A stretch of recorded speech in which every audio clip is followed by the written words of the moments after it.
Maqaa Abbaa, kan Ilmaa, kan Hafuura Qulqulluu, Waaqa tokkoon ni amanna. Ameen.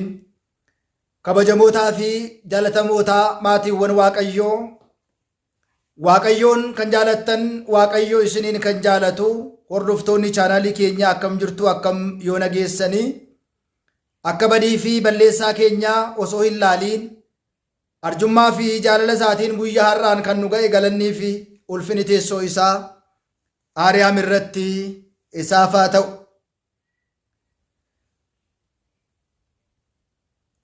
Akka fedhaa fi jaalala Waaqayyootti adoolessaa guyyaa 7 kan kabajamu ayyaana uumaa keenya qulqulleettii Sillaaseetiin wal qabate dubbii sagalee Waaqayyoo Hagayyi guyyaa adoolessi guyyaa 7 maaliif kabajamaa kan jedhu waliitiin ilaalla. Seenaan ayyaana kanaa seera uumamaa boqonnaa 18 lakkoofsa 1 kaasneetu waliitiin ilaalla. Adoolessa 7 waggaa waggaatiin manni kiristaanaa keenya kan kabajju ayyaana uumaa keenyaa qulqulleettii Sillaaseeti. Guyyaan kunis kan inni kabajamuuf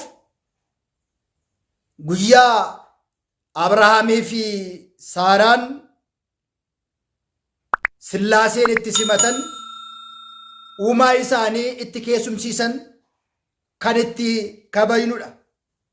Hunda dursaa Abrahaam eenyudha? Saaraanoo nama akkamiiti?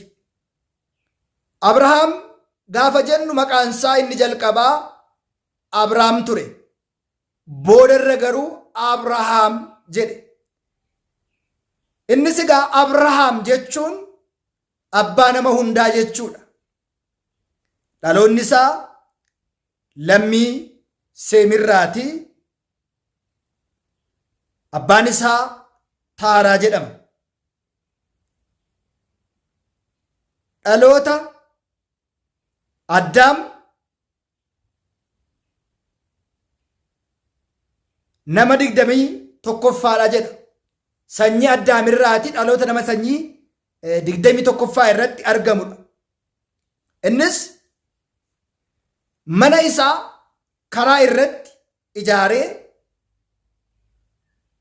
kan ba'u, kan bu'u, kan darbu hundumaa keessummummaatiin ni simata ture jedha.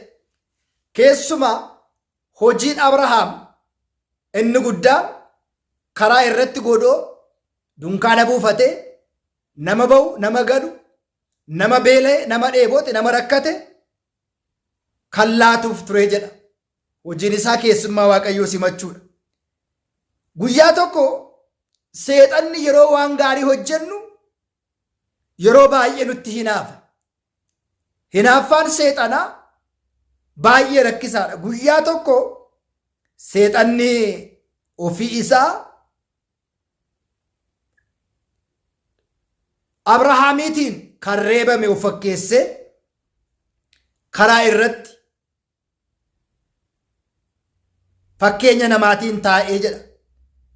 Keessummootaatiin gara eenyu deemtu jedhee yommuu isaan gaafatu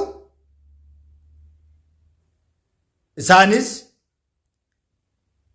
gara mana Abrahaamiitiin akka deeman, kan beela'e beeluu kan baasu, kan dheebote dheebuu kan baasu waan ta'eedhaaf gara mana Abrahaam deemnaa ittiin jedhan. Innis egaa duratti Abrahaam hojii akkasii hojjeta. Amma garuu Abrahaam isa sana miti, seenaan isaa jijjiirameera. Seexanni gaafa kiyyoo qopheessu, gaafa maqaa isin balleessu, gaafa isin hammeessu, eenyummaa keessan kaleessaa dhiiseetu eenyummaa biraa isinii kenna. Har'as hojii kana kan hojjetan baay'ooliin isaanii jiru. Taa'anii waa'ee namaa kanaa sa'an hojii qajeelummaa, hojii gaarummaa kan hin qabne taa'anii maqaa namaa kan balleessan hedduu isaaniitu jiru jechaadha. Sanaan booda hundumti isaanii iyyuu yaada kana gaafa argan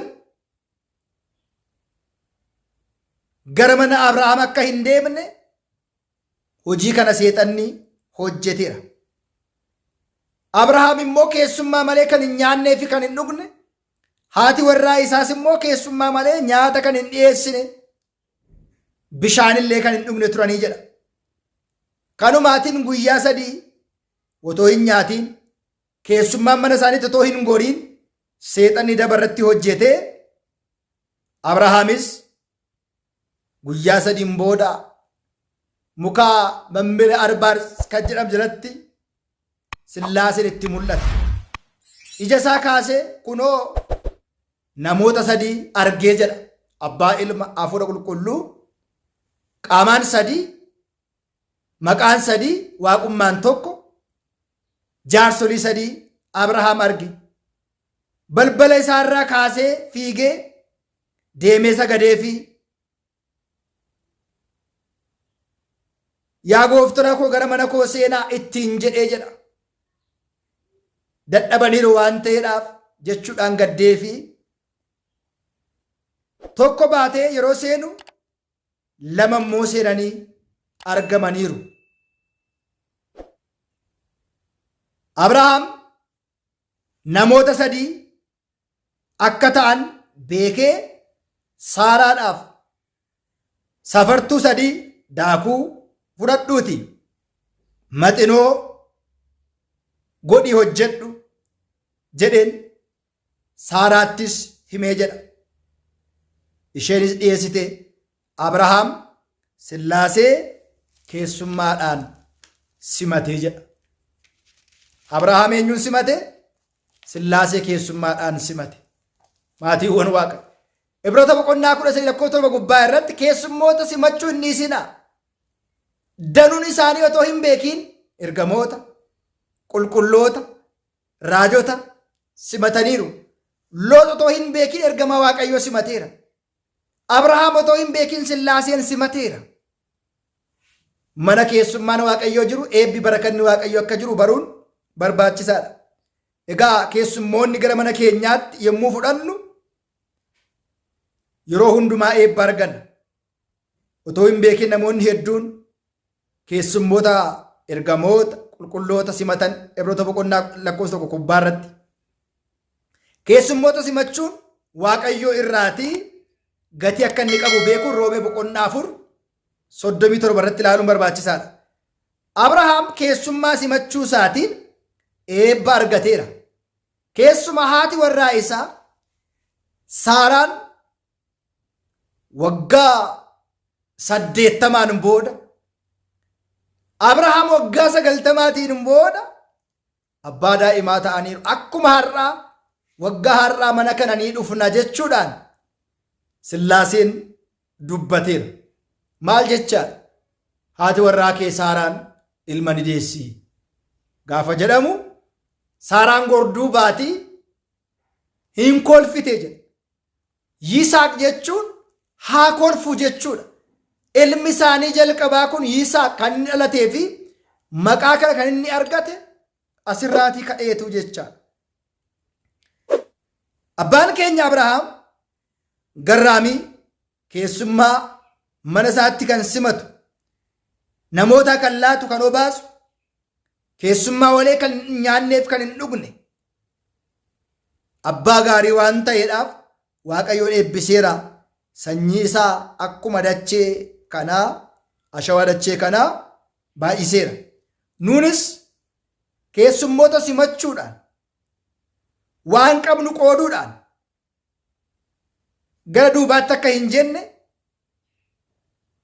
kan dhabne kan argannu, abdii kan kunne abdii kan nutti horu, abdiin keenya kan itti fufu, nuuf hin milkaa'u kan jenne kan nuuf milkaa'u, kan nutti cufame kan nuuf banamu, amantiidhaan yoo jiraannu akka Abrahaam keessummoota simachuudhaan, keessumsiisuudhaan kan fayyadamnu, abdii kan itti godhannu, kan agarru amantiidhaan yoo jiraanne yoo keessummoota waaqayyoo simanne eebba waaqayyoo akka argannu hundumti keenya beekuun barbaachisaadha. Egaa sirraa maal agarraa? Abrahaam waggaa 90 booda, ishee waggaa 80 booda dhuma jala keessummaa simachuu isaaniitiin daa'ima argatan. Akkuma har'aa waggaa har'aa gara mana keetti ni dhufna.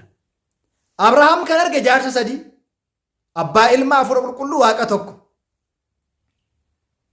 Abrahaam ingochaa safartuu 3 kan inni safare fakkeenya Sillaaseetiin.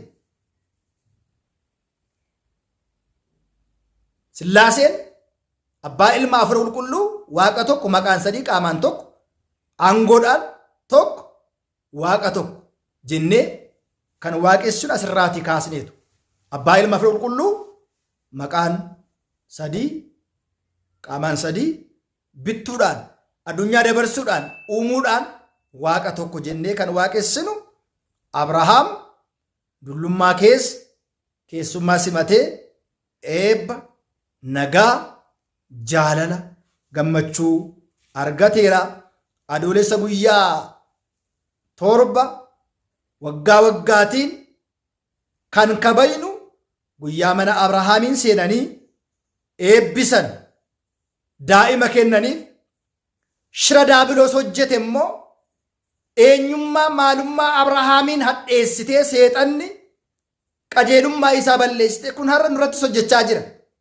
Abaluu akkasiidha, inni waan akkasiidha, inni hattuudha, inni sobduudha, inni lubbuu baasaadha, inni cubbamaadha nuun jette namoonni akka nu faana nagaa hin jiraanne, ilaalcha gaarii akka nuuf hin qabaanne har'a seexanni namoota irra bultee hojii akkasii hojjechaa jirti. Waaqayyoon nurraatii haa hidhu. Mana Abrahaamiin seene kan eebbise Sillaaseen mana keessan, yaada keessan, qabeenya keessan haa eebbisu. Baatanii biyya Arabaa godaansan kan jettan, biyya garaa garaatti kan argamtan nagaan isin haa galchu. Sillaaseen isin haa eebbisu.